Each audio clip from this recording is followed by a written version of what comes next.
Well, as we said earlier in the stream, people who are good at their jobs as representatives of the people really don't need to use racist or just generally bigoted nonsense to distract their voter base.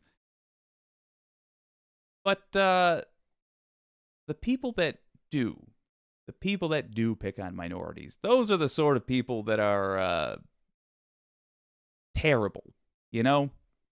Either they're so corrupt that, like Mitch McConnell or Joe Manchin, that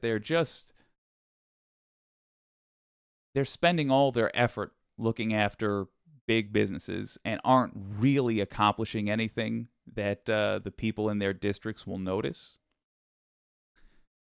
Or they're just straight up incompetent. On a, I'm sure, unrelated note, let's look at what Lauren Boebert got up to recently.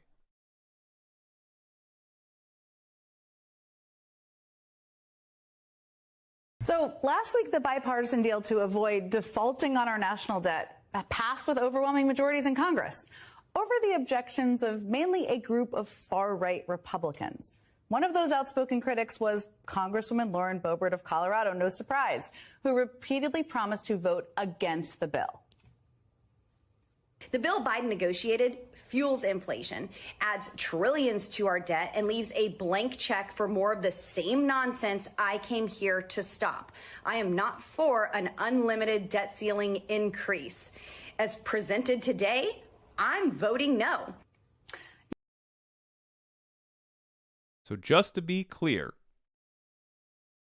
Lauren Boebert said that she will vote no. She said, that's what the plan is.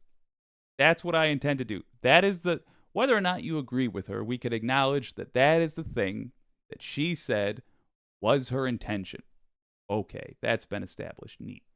You heard her. She's pretty incensed there. I'm voting no. So it seemed a bit strange when Lauren Boebert just didn't show up at all to vote on Wednesday. Over the weekend, the congressman posted a video claiming she skipped the vote in protest. Hey everyone, I am back in Colorado, but let's talk about D.C. No excuses. I was ticked off. They wouldn't let me do my job, so I didn't take the vote.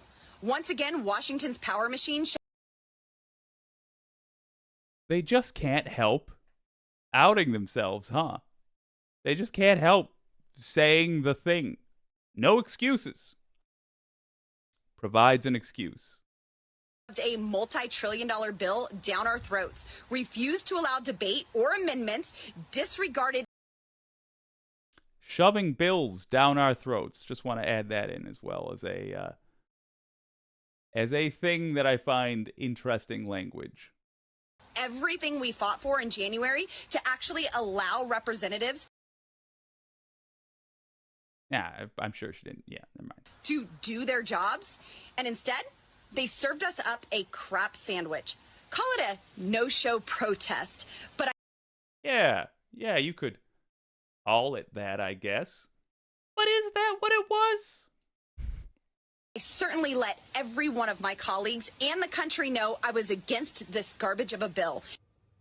A no-show protest to a crap sandwich. It's quite a phrase, according to the congresswoman. But as it turns out, that doesn't seem to be actually what happened. A Capitol Hill producer caught Lauren Boebert on tape, frantically running into the building Wednesday evening, too late to vote.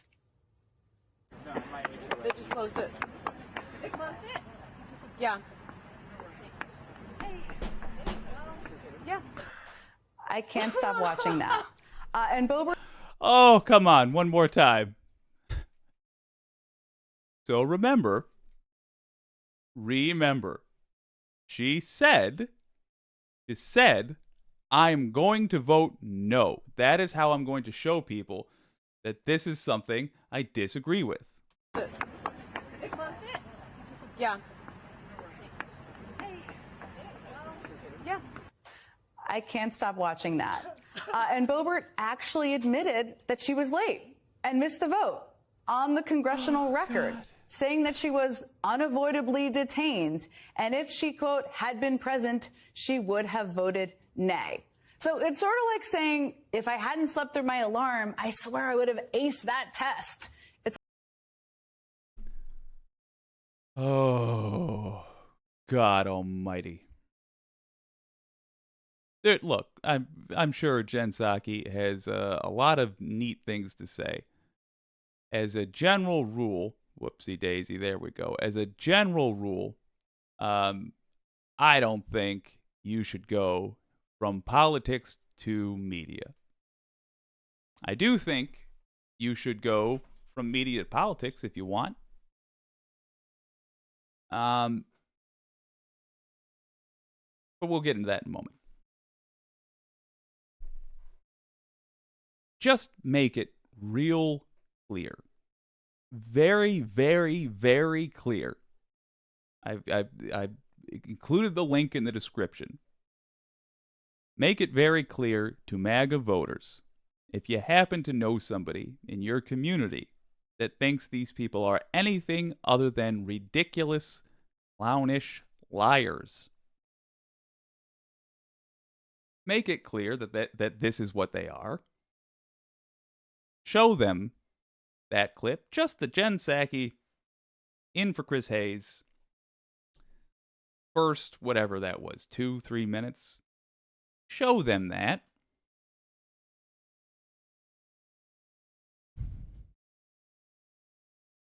Even if, for some reason, they agree with opposing the debt ceiling being raised because they are not terribly realistic about how things function, you're going to have to acknowledge that Lauren Boebert lied there. And you might ask the question, if she lied there, if she couldn't just say, I missed the vote, but it was irrelevant anyway, what else has she lied to you about? Also an opportunity to ask, did you hear about this from Fox? Did you hear about this from Newsmax? Did you hear about this from any of the media that you watch? I'm going to guess not. Maybe, even if you keep watching that terrible, terrible media, maybe you should include some sources which are willing to say, which don't have to be dragged out into saying some bad things about people you support. If the media you're watching never says things bad about the people you support, you need to increase what you watch. That is a good message for MAGA voters. And oh, hey, by the way,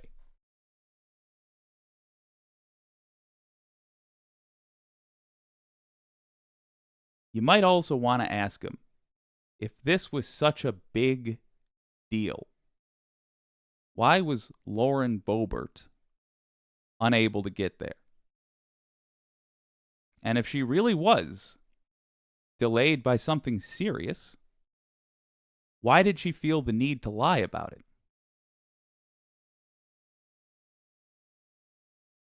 As a famous politician recently said, no excuses.